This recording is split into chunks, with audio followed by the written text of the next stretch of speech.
Hello everyone, this is A30 here back with how to play. Today we're going to how to play this game, Forks. This is specifically the second edition, which I think, my understanding, it's a little bit different than the first edition and a bit better from my understanding. But then again, I haven't really seen the first edition, and I don't have it, so I can't comment on it. This is a little card game by this little company called Radical 8 Games, designed by Mark Stockton Pitt. Artwork is by, it says on here, Rosenbell. So shout out to them.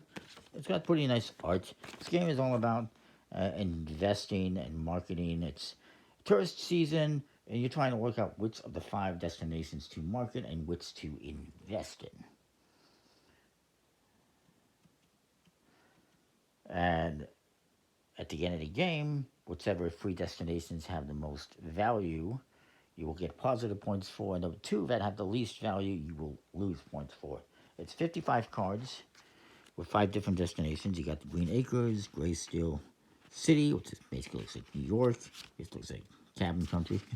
Blue Crest Harbor, which looks like Cape Cod or something. Yellow Vista Sands, which looks like Saudi Arabia.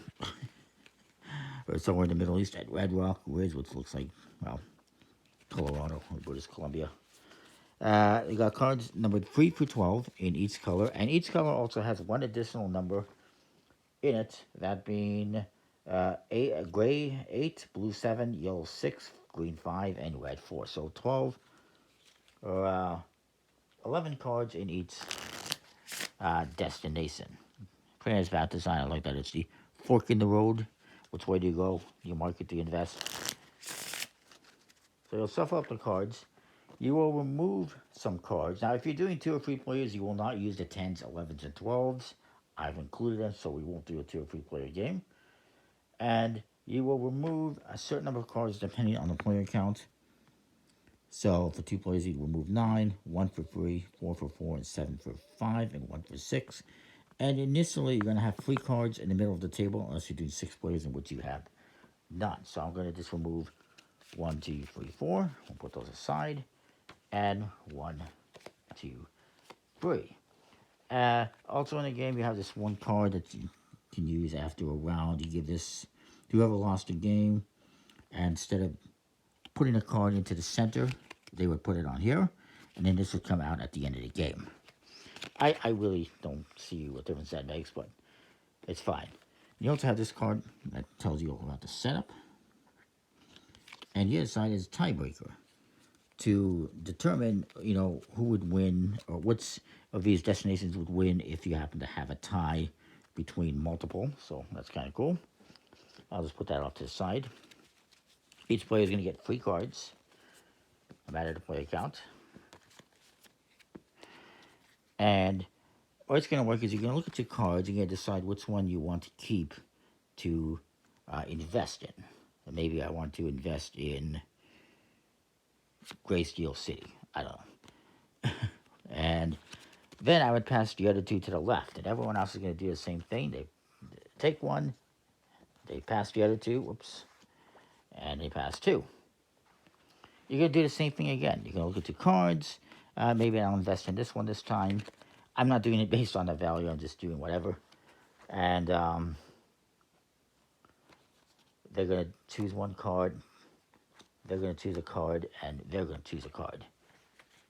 And whatever cards are left over, everyone's going to have 1 card left over. You're going to put this now into the marketing. And so you're going to, I'll put this one here, this one here, and this one here. Then you get 3 cards again. You rinse and repeat. And you keep doing this. You keep getting 2 cards each turn. You're going to take 1, pass them on, and get another one. And then you're going to put 1 card into the middle.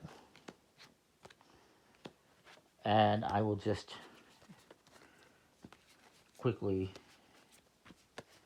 simulate this by just drawing 2 cards and putting the other ones in the middle. If you're doing 6 players, you don't start with any in the middle. That wasn't clear enough. do this one more time. Let's get 2 cards. Out of those, again, you take one, pass 2, and then draft another one. It's a little bit like Susie going that way, to some extent. That's probably where it begins and ends the comparisons. All right. Once you've gone through the entire deck, drafting 2 cards each round and putting one to the middle, you will look at the values in the middle. You will add them up. Whichever 2 have the lowest values will become negative points, and whichever 2 have the highest values will become positive points. So I'm pretty sure these are going to become positive. I'll just push them up here because they got, well, we're going to do the math. So 10, 20, 30, 9. This one is 22 and 13. Let's just see here.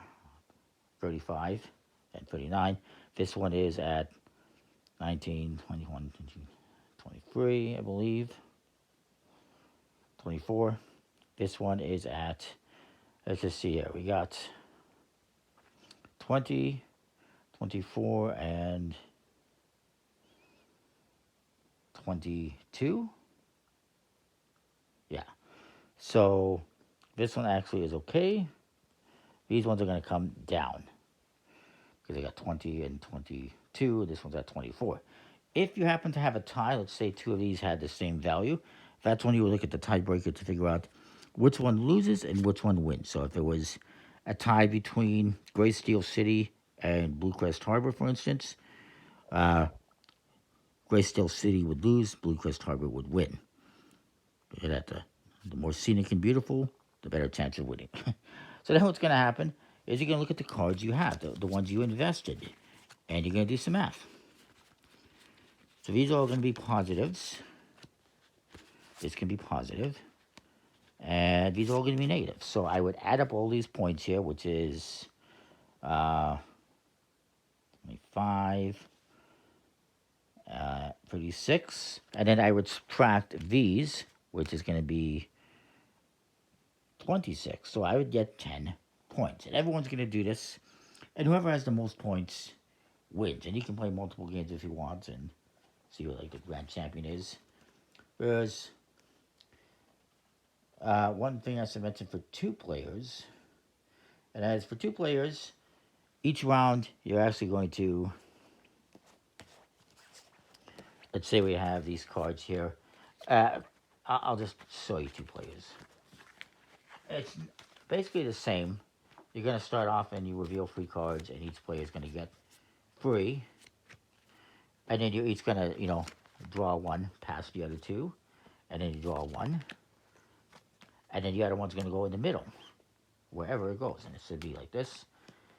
But because only put 2 cards in the middle, for 2 player, you're actually going to draw a top card and add it to the middle as an additional card. So that's the difference for 2 players, is you'll do the same thing, draft 2 cards to invest in, and then put 1 in the middle, but you're going to draw an additional one and add it. So there's always going to be 3 added into the middle, into the marketing section. Another little variant that you can do is a merge variant, which is an advanced rule you can do where when I get past 2 cards, instead of selecting one to put in my pile and put the other one in the middle, I can actually keep both of these.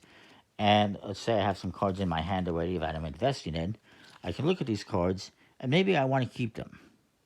So instead of selecting one and putting the other one in the middle of the table, I can keep both of them and put one of these in the middle of the table instead. You don't have to play with that. It's just a little advanced thing that spices things up a little bit, I guess. Overall, it's nice enough artwork. Cards, it's a smooth plastic coated finish, but they're fine. And it's not bad. It's a nice little, it's basically what this is an I cut, you choose, or a drafting type game. It's kind of I cut, you choose. Well, not really. It is kind of a drafting game, kind of like Susie Go. You get some cards, you draft one, pass the other 2. Then you get 2 cards, draft one, and then the other one goes into the middle. So, kind of like Susie Go. Kind of, sort of, maybe kind of an I cut, you choose. It's not bad. It's a nice little game. quick little game. So that is that. Comment, like, subscribe. Let me know what you think. This one's a little bit harder to find. I got it on the Geek market on Board Game Geek. It's not like it's available at like Board Game Bliss or other game shops. It's a little harder to find, but it's out there if you want it. So that's that. Comment, like, subscribe. See ya. Thanks for watching.